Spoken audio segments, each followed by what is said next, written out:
अच्छा जी, going concern पे procedures specifically देखने के बाद, क्योंकि मुझे ये स्ट्रॉन्ग हंच है कि भाई ऐसा सवाल आ सकता है, वो बताने के बाद हम ये देख लेते हैं कि भाई अगर वो आपको कहे कि यार मेरी बैलेंस शीट में लीज एसेट्स आ रहे हैं, यानी मैंने किसी से एसेट लीज पे लिया है, तो what type of audit procedure you will perform to identify, to verify. कितनी चीज़ें, दो चीज़ें। आप एक आर यू ए को वेरीफाई करेंगे और दूसरा लीज लाइबिलिटी को। ऐसा ही है जी।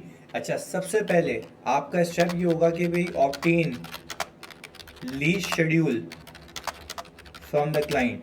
लीज शेड्यूल क्या होता है सब? लीज शेड्यूल ये होता है कि आपके पास कितने कितने तरीके की लीजेस हैं और वो कब कब कौन कौन सी पेमेंट होनी, ये हो गया आपका लीज शेड्यूल। अच्छा जी, दूसरी चीज़, जब आपको लीज शेड्यूल मिल गया तो आपको याद होगा हमारे खानदानी प्रोसीजर है, सही है जी। उसके लिए हम क्या करेंगे? Check mathematical accuracy and trace total to financial statements.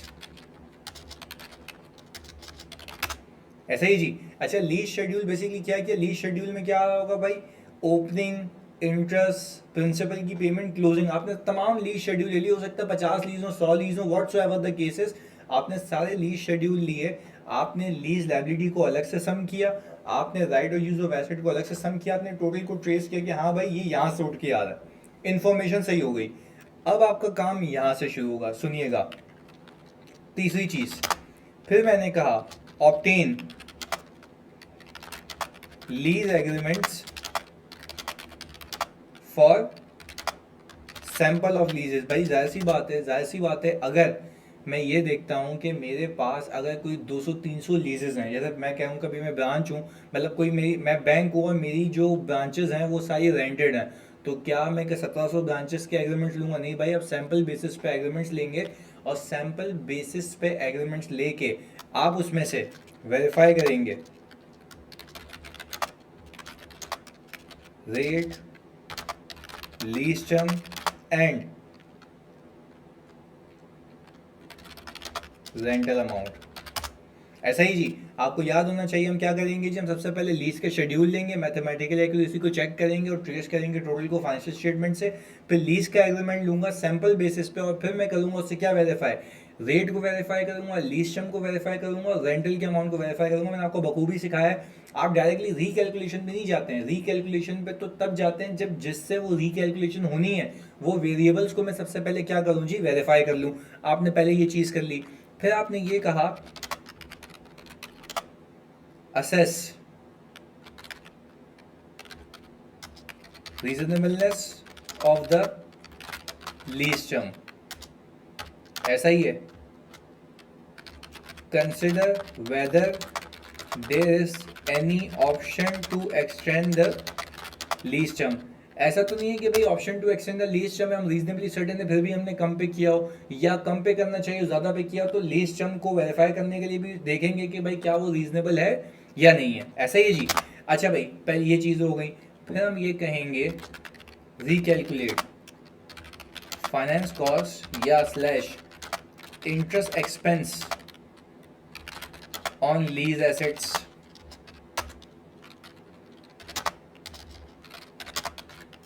recalculate depreciation expense on lease assets। ऐसा ही तो आलू ये डेप्रिशिएट भी तो होगा। ओके जी। अब आठवां जी, वेरीफाई पेमेंट ऑफ रेंटल्स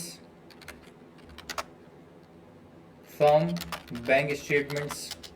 देखिए, रेंटल वेरीफाई यानी अमाउंट तो वेरीफाई एग्रीमेंट से हो गई थी ना, पर क्या वाकई में पे हुआ या नहीं हुआ, या लाइबिलिटी आनी चाहिए या अभी तक पे नहीं हुआ, अप्रूवल में आना चाहिए, सारी चीज़ें मुझे कहाँ से पता लगेंगी भाई? जब मैं ये देखूंगा कि वाकई में बैंक स्टेटमेंट से इसकी पेमेंट हुई है या नहीं हुई है।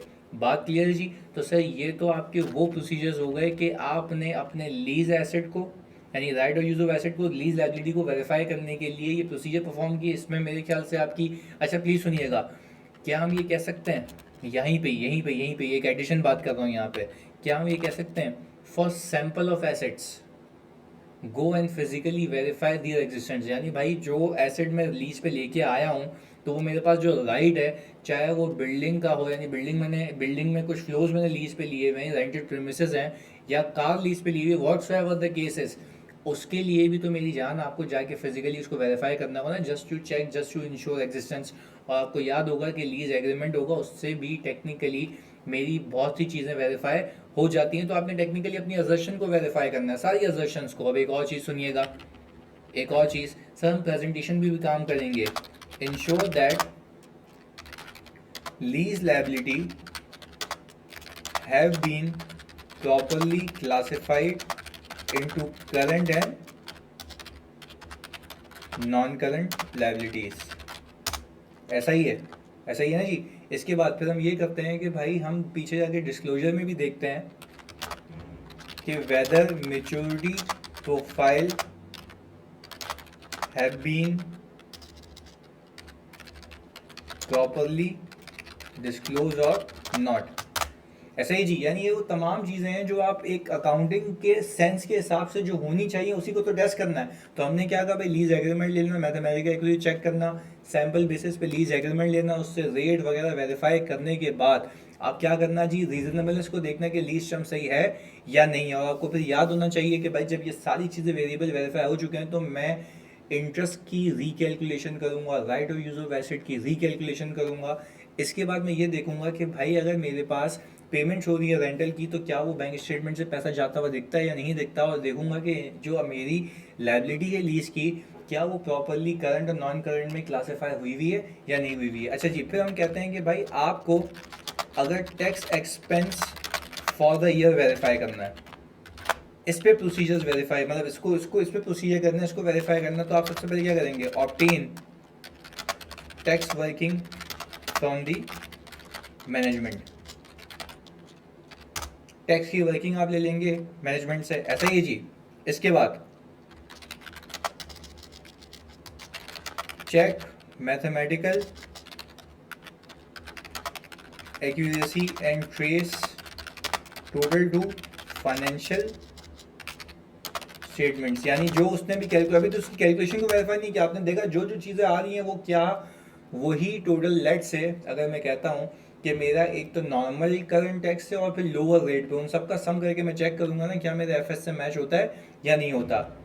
तीसरी चीज़, अब आपने देखना है, इसके देखा आपने मैनेजमेंट की वर्किंग ली, सही है जी, और मैनेजमेंट की वर्किंग लेने के बाद आपने सिर्फ अब तक क्या किया था, आपने सिर्फ उसके total tax expense for the year को वहाँ से ट्रेस किया था। अब आप सोचें कि मैं डेफर टैक्स में क्या करता हूँ, डेफर टैक्स में सबसे पहले मैं टैक्सेबल इनकम निकालता हूँ, ऐसा ही जी। तो टैक्सेबल इनकम निकालने के लिए आप क्या ये देखेंगे कि whether whether whether whether proper deductions and additions have been made, या यूं कह सकते हैं हम कि proper adjustments in accounting profit have been made to arrive at the taxable income as per income tax ordinance 2001। तो यहाँ पे हम लिखेंगे ensure that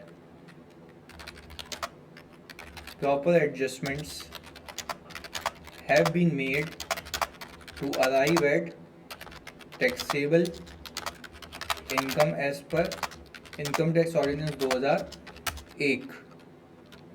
ऐसा ही है, जब हमने ये इंश्योर कर लिया तो मुझे टैक्सेबल इनकम मिल गई, फिर मैं बोलूँगा भाई रीकैलकुलेट कभी भी नहीं करूँगा, verify tax rate from the income tax ordinance 2001। जब मुझे टैक्स रेट मिल गया, मेरी टैक्सेबल इनकम मिल गई, तो क्या मैं कह सकता हूँ recalculate current tax expense for the year. ऐसा ही जी, पर आपको याद होगा कि आपके जो फाइनेंशियल्स हैं या जो आपके पीएनएल के अंदर टैक्स एक्सपेंस आ रहा होता है वो दो चीज़ों का सम होता है, करंट टैक्स और डेफर्ड टैक्स। तो क्या हम ये कह सकते हैं, ensure that deferred tax have been charged on only temporary differences. ऐसा ही है जी। फिर जब आपने देखा कि भाई डेफर्ड टैक्स चार्ज हुआ टेम्पररी डिफरेंसेस पे, तो ये सारी चीज़ें आपको सबूत दे देंगे कि हाँ भाई कैलकुलेशन बिल्कुल सही हुई हुई है। तो सर जब ये रिकैलकुलेशन हो गई, यानी हमने इसकी एक्यूरेसी को भी वेरीफाई कर लिया, तो क्या हम कह सकते हैं ensure that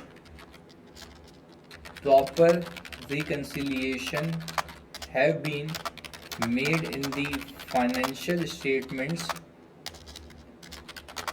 between accounting and tax profit।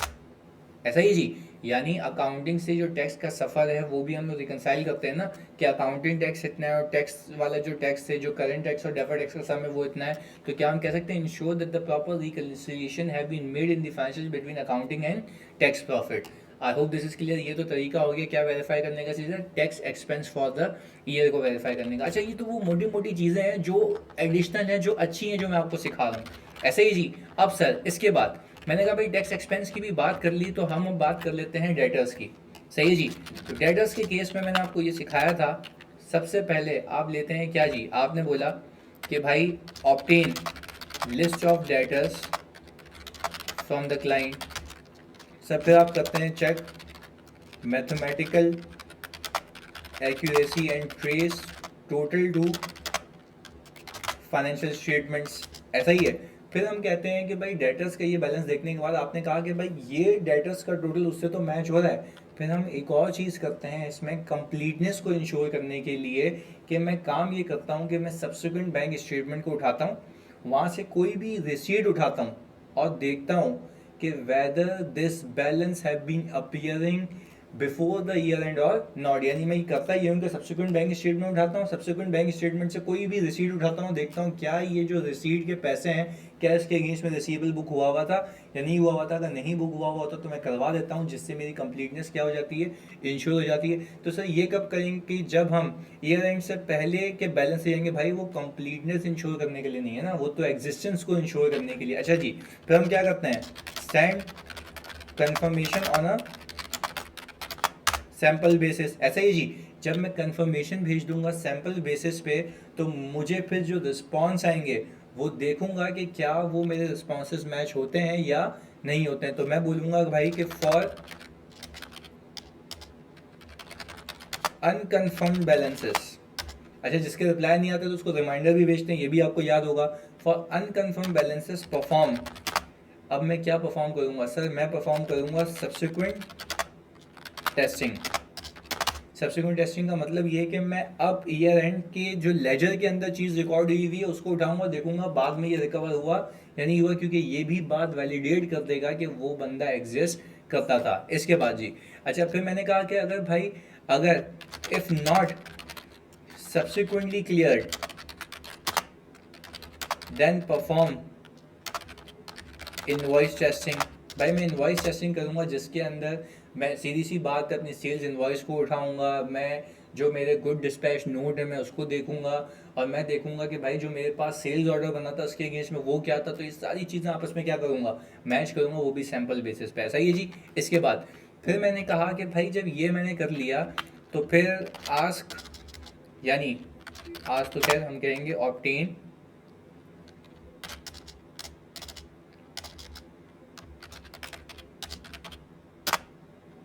अच्छा जी, हम अब क्या करेंगे जी, अब हमने ये कहा कि भाई अब हम ऑब्टेन कर लेंगे मैनेजमेंट से क्या सर, हम कहेंगे एजिंग रिपोर्ट दे दे आप हमें। अच्छा भाई एजिंग रिपोर्ट क्यों मांगा, भाई एजिंग रिपोर्ट का मतलब ये होता है कि कौन सा रिसीवेबल कितना पुराना हो गया, ये वैल्यूएशन के लिए प्रोसीजर है। मैंने कहा भाई obtain ageing report from the client and inquire about long outstanding balances. ऐसा ही जी। अच्छा फिर मैंने कहा कि भाई मैं इंक्वायर कर लूंगा लॉन्ग आउटस्टैंडिंग बैलेंसेस के लिए, evaluate reasonableness of the provision made by the client.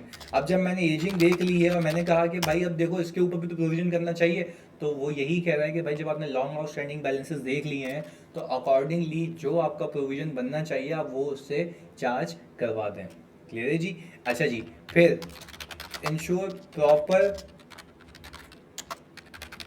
Disclosures have been made against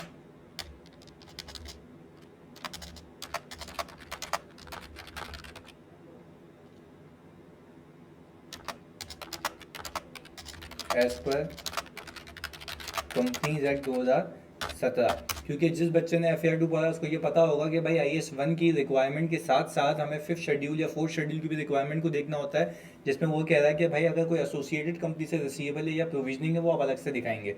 ऐसा ही है जी। तो वो ये बात यहाँ पे आ गई। अच्छा, डेटर्स के उलट अगर मैं कहूँ तो वो पेबल्स हैं, यानी उसमें भी मैं करता क्या हूँ कि मैं करता ये हूँ कि भाई सिंपल मैं लिस्ट ऑफ जो मेरे सप्लायर्स हैं वो लेता हूँ। अच्छा, फिर उसमें एक और चीज़ याद आ रही होगी, क्योंकि बड़ा सुकून से समझिएगा, मैं आपको रिकॉल करा रहा हूँ।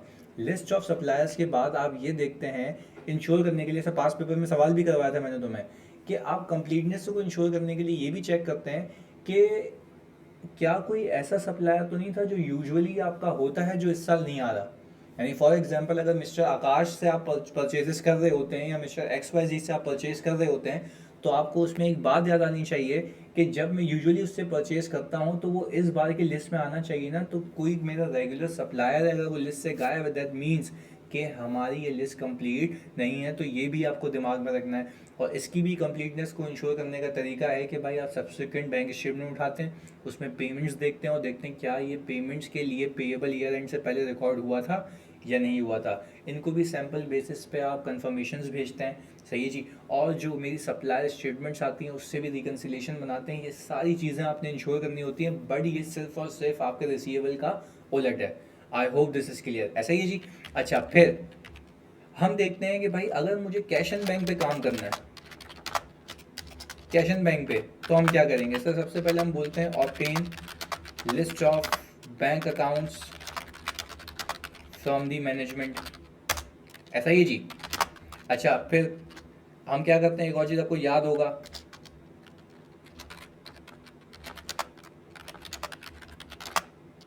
Perform cash counts. अच्छा जी, आपको याद होगा मैंने बताया था कि जो कैश पड़ा हुआ तो वो क्या करते हैं जी, परफॉर्म कैश काउंट, यानी हम ऑब्जर्व करते हैं कैश काउंट, जाके खुद परफॉर्म नहीं करते। तो यहाँ पे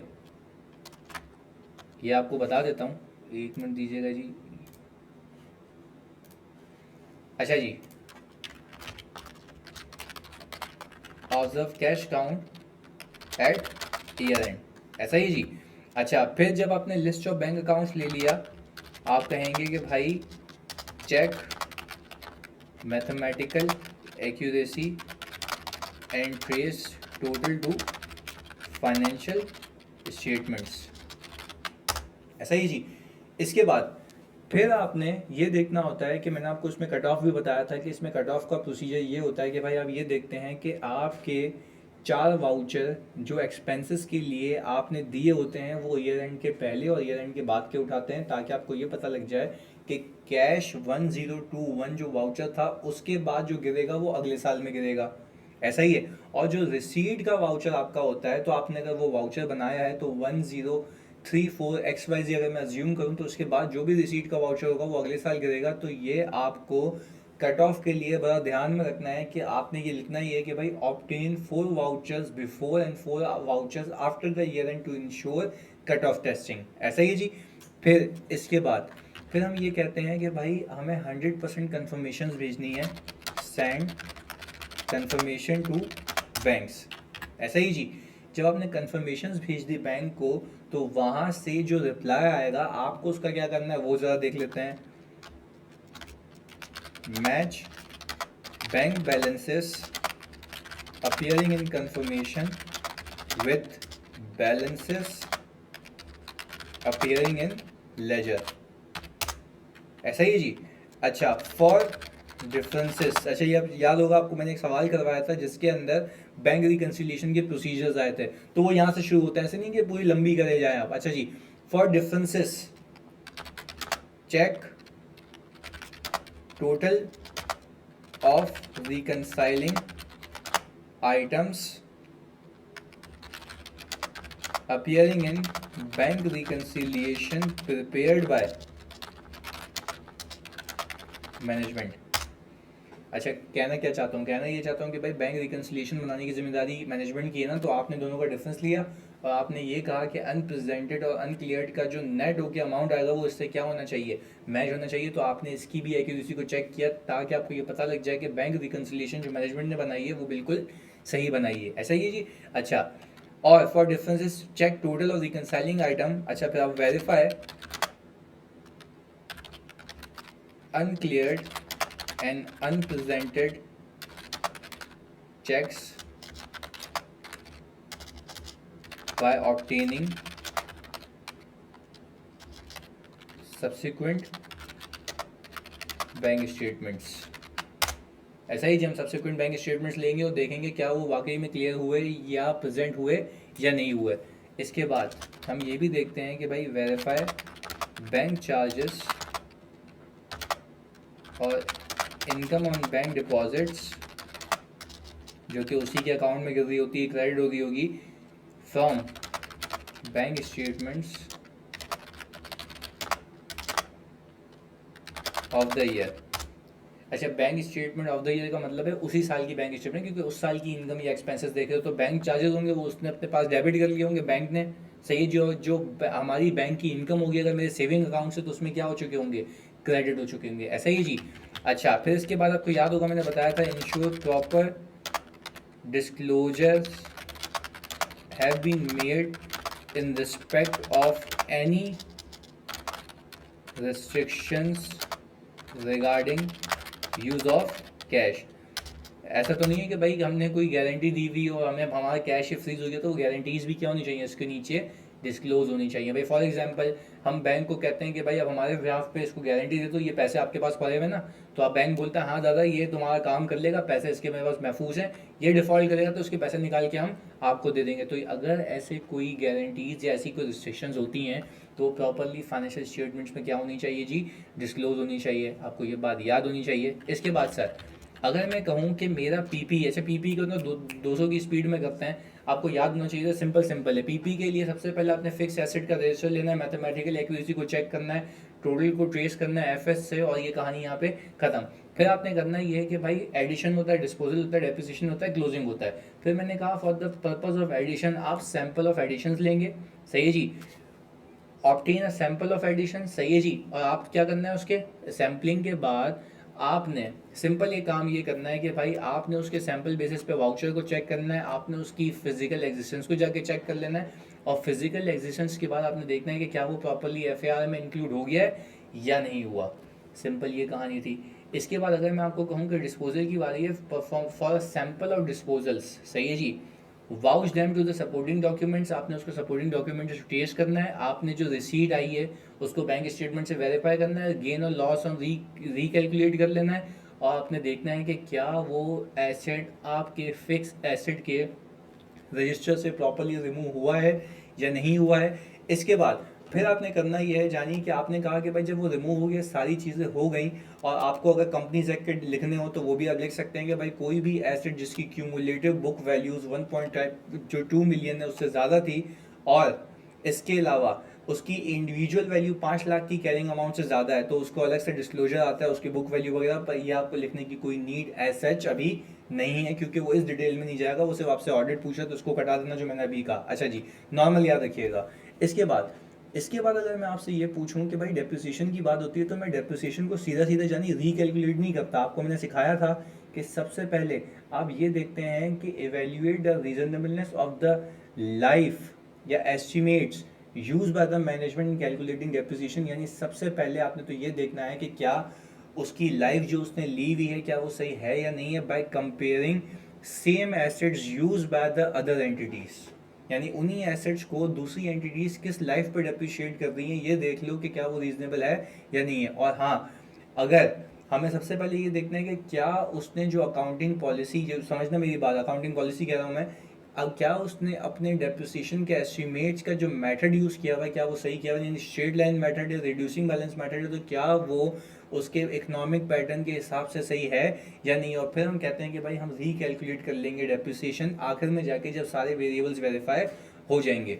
अच्छा भाई, इसके बाद हमने कहा ये तो आपकी आ गई closing carrying amount. What if ऐसा भी तो हो सकता है कि भाई हमारे पास साल के आखिर में इम्पेयरमेंट आ जाए, तो मैंने आपको ये सिखाया था कि इम्पेयरमेंट के लिए मैनेजमेंट ने वैल्यू इन यूज की वर्किंग की होगी, तो आप सबसे पहले क्या करेंगे, obtain value in use working from the management. ऐसा ही जी, जैसे ही आप वैल्यू इन यूज की वर्किंग ले लेंगे मैनेजमेंट से, तो सिर्फ वैल्यूएशन को, वैल्यू इन यूज की वर्किंग को देखना नहीं है, वैल्यू इन यूज की वर्किंग को देखने के साथ साथ आपने उसकी रीजनेबलनेस को चेक करना है of the cash flows use in the projections made by the company. अच्छा, फिर कैश फ्लो को चेक करने का वही तरीका कि भाई जो ऊपर हमने यूज किया था वो सिंपल तरीका है कि भाई आप पास में देखें कि पास में मैनेजमेंट ने जो असेसमेंट्स की हैं क्या एक्चुअल वर्सेस बजट उसका मैच हुआ है या नहीं हुआ है।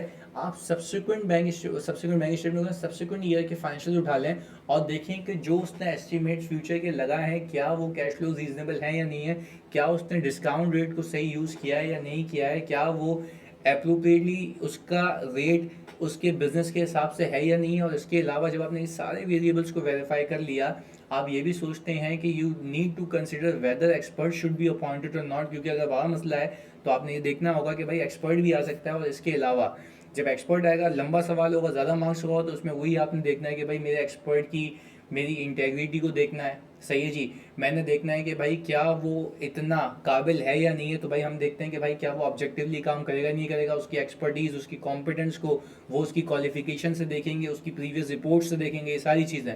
फिर हम कहते हैं कि भाई आखिर में जाके हम वैल्यू इन यूज़ की कैलकुलेशन को रीकैलकुलेट करते हैं और कंपेयर करते हैं अपनी कैरिंग अमाउंट से, तब जाके इम्पेयरमेंट की असेसमेंट होती है। और फिर हमने ये भी सीखा है कि भाई अगर मेरे एसेट कोई रीवैल्यूएशन मॉडल पे कैरी हो रहे हैं, तो रीवैल्यूएशन पे एसेट के कैरी होने का मतलब ये है कि आप रीवैल्यूएशन रिपोर्ट लेंगे जो हमें बता रही होगी एसेट की कैरिंग अमाउंट, उसकी fair value, date of revaluation, ये सारी चीज़ों नेम ऑफ वैल्यू है। ऐसा ही जी। अच्छा, नेम ऑफ वैल्यू के लिए हम ये असेस करते हैं कि भाई क्या वो जो वैल्यूअर है वो एंटिटी से इंडिपेंडेंट है या नहीं है, क्योंकि this factor will lead to कि भाई आपको अपना वैल्यूअर अपॉइंट करना है या नहीं करना है, यानी अपना एक्सपर्ट अपॉइंट करना है या नहीं करना है। फिर आपने क्या करना है, मैथमेटिकल एक्यूरेसी को चेक करना है और टोटल को ट्रेस करना है कहाँ से, फाइनेंशियल स्टेटमेंट से। आपको ये भी देखना होता है कि क्या प्रॉपरली जो एक क्लास ऑफ एसेट्स है, यानी revaluation have been carried out on entire class rather than on a single asset. यानी मैं कह रहा हूँ बिल्डिंग है तो सारी बिल्डिंग की फेयर वैल्यू पे होनी चाहिए, अगर लैंड है तो सारे लैंड फेयर वैल्यू पे होने चाहिए, इक्विपमेंट है तो सारे इक्विपमेंट किस पे होने चाहिए, फेयर वैल्यू पे, क्योंकि इसमें एसेट बाय एसेट अलाउड नहीं है। इसके बाद मैंने जब ये रीवैल्यूएशन की रिपोर्ट ले ली, इसके बाद मैंने करना ये होता है, बहुत सुकून से समझिएगा, इसके बाद मैंने ये करना होता है कि भाई evaluate the reasonableness of the fair value amount taken by the expert in valuing the properties. यानी भाई वो कह रहा है कि इस एरिया में 1 एकड़ के पैसे इतने हैं, तो भाई तुम रीजनेबलनेस को कैसे देखोगे इसकी फेयर वैल्यू की, भाई तुम जाके देखोगे मार्केट में, पूछ लोगे कि भाई क्या ये इस एरिया में ये बिल्डिंग इतने की मिलती है या एक फ्लैट इतने का मिलता है या नहीं मिलता। तो वो सारी चीज़ें आपको किस में आ जाएंगी भाई, इवेल्युएट करेंगे reasonableness of the estimates use by the expert in valuing the properties. ऐसा ही जी, जब आपने ये कह दिया कि भाई आपके पास ये रीजनेबलनेस को टेस्ट कर लिया, आपने अपने फेयर वैल्यू को चेक कर लिया, फेयर वैल्यू को चेक करने के बाद आपने एक बड़ी चीज़ का ख्याल रखना है। आपने कहा कि भाई मेरी सारी चीज़ें चेक हो गई, अब मैं करूँगा रीकैलकुलेट रीवैल्यूएशन गेन या रीवैल्यूएशन लॉस, यानी रीवैल्यूएशन सरप्लस ये।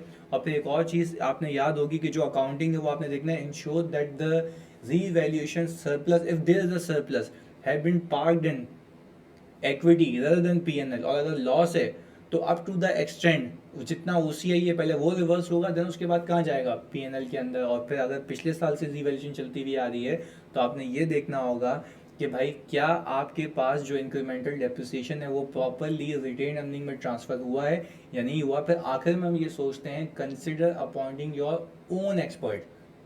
फिर उसके लिए वही कहानी आ जाती है कि भाई जब अपना एक्सपर्ट अपॉइंट करेंगे तो आप ये देखेंगे कि वो भी इंडिपेंडेंस को मेंटेन करे। सही जी, वो कॉम्पिटेंट हो, वो केपेबल हो। ऐसा ही है, कॉम्पिटेंस कैसे पता लगेगी, वही सर उसकी क्वालिफिकेशन से केपेबल हो या उससे पहले उसने ऐसे असाइनमेंट्स किए हुए हों, ये सारी चीज़ें। ऐसा ही जी, तो आई होप ये आपको आपके जितने भी प्रोसीजर्स हैं, जो ये हैवी प्रोसीजर्स है, वो मैं सारे रिवाइज करा चुका हूँ। ऑल टू ऑल, जज़ाकल्लाह।